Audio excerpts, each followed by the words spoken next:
Vamos lá, pessoal, mais uma aulinha pra gente, ok? Vamos dar continuidade falando sobre os poluentes, desta vez estendendo um pouco mais sobre os poluentes do ar, e a gente vai falar um pouquinho sobre inversão térmica. Vamos para a nossa lousinha lá. Vamos marcar inversão térmica. O que é isso, essa inversão térmica, né?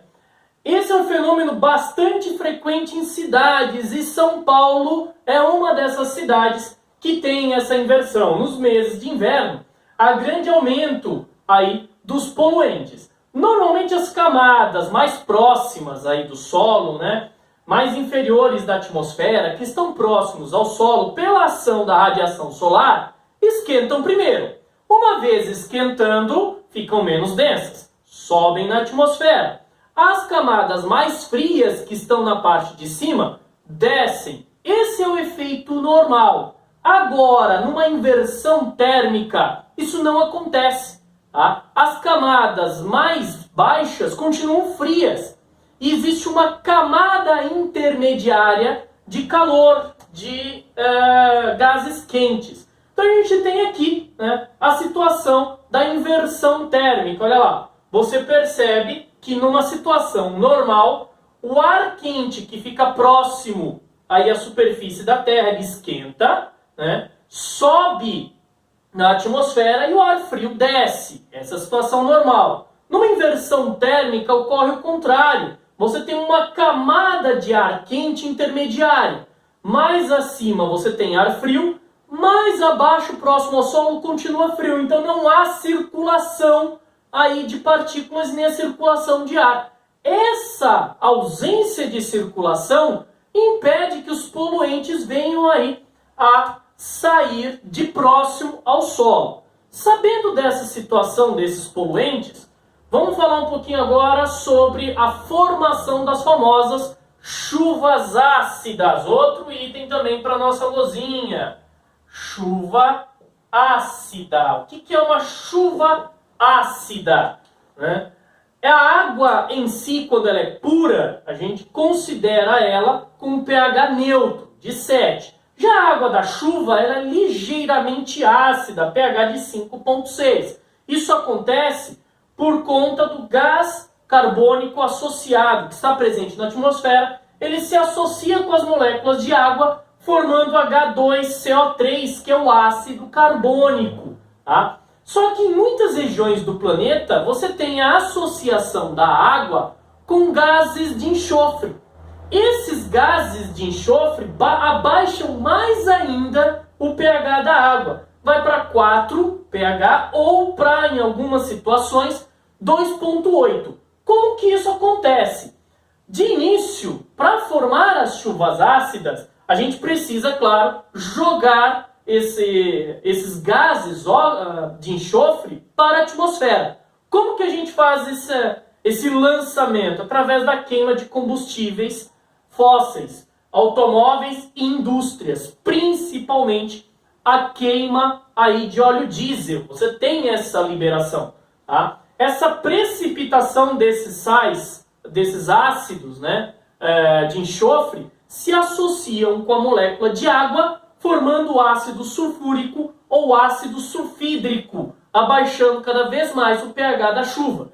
Isso vai alterar vários tipos de ambientes, pode alterar as águas, pode alterar os organismos, né? Pode afetar qualquer substância orgânica ou mesmo feita de calcário, tá? Pode atuar em várias situações. Nessa foto a gente tem um exemplo de uma floresta que foi devastada praticamente pela chuva ácida. Você percebe que as árvores foram todas destruídas. E é claro, monumentos nossos também são atacados e destruídos pela chuva ácida. Esse é um exemplo de uma estátua que foi corroída pela chuva ácida. Tá? Poderíamos pensar que a chuva ácida é um fenômeno que só ocorre em países industrializados. Afinal de contas, você tem indústrias e essas indústrias geram os poluentes. Infelizmente, não é apenas de países industrializados.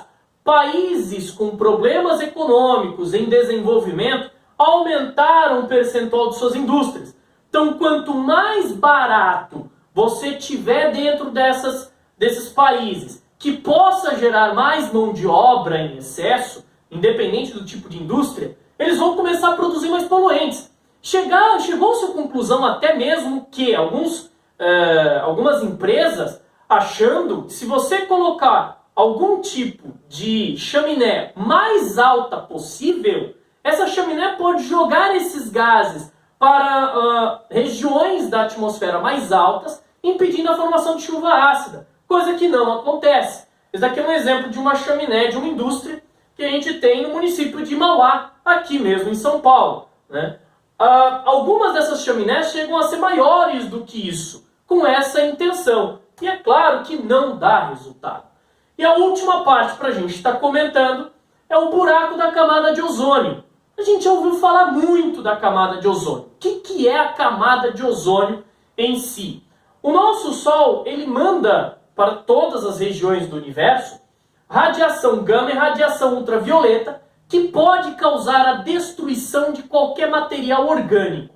O nosso planeta tem uma camada de oxigênio chamado de ozônio, camada de ozônio, onde você tem uma molécula com 3 oxigênios, que reflete uma grande parcela desse tipo de radiação, né? Em 1985 foi observado que próximo ao Polo Sul, lá na parte central do Polo Sul, foi identificado que a camada de ozônio do nosso planeta foi reduzida em 50%. E pesquisas da época mostravam que essa camada ela foi reduzida pelo uso indiscriminado de gases do tipo CFC, clorofluorcarbonetos, tá? Ou clorofluorcarbonos. Esses gases destruíam a camada de ozônio. Como que ocorre essa destruição? Você tem o lançamento desse gás, desse CFC, na atmosfera, a radiação quebra o CFC, liberando cloro. O cloro atua sobre a molécula de ozônio, liberando um oxigênio, convertendo em óxido de cloro e gás oxigênio. Só que esse óxido de cloro, de novo, ele reage com outro oxigênio, liberando cloro e formando novamente mais oxigênio, mais gás oxigênio. Gás oxigênio é bom para a gente, mas a camada de ozônio ela é vital também. Então, mesmo produzindo mais gás oxigênio, destrói a camada que reflete essa radiação ultravioleta, né? E aqui a gente tem uma vista de satélite mostrando onde está essa camada de ozônio. Esse texto aqui, ele é de 2014, essa imagem, é de 2014. Mas pesquisas mais recentes demonstram que, pela alteração e pelos protocolos que foram firmados algumas décadas atrás para melhoria do meio ambiente, provavelmente essa camada de ozônio ou ela se reconstituiu ou ela está muito próxima da reconstituição total. Beleza, pessoal? A gente encerra aqui essa aulinha. Até mais!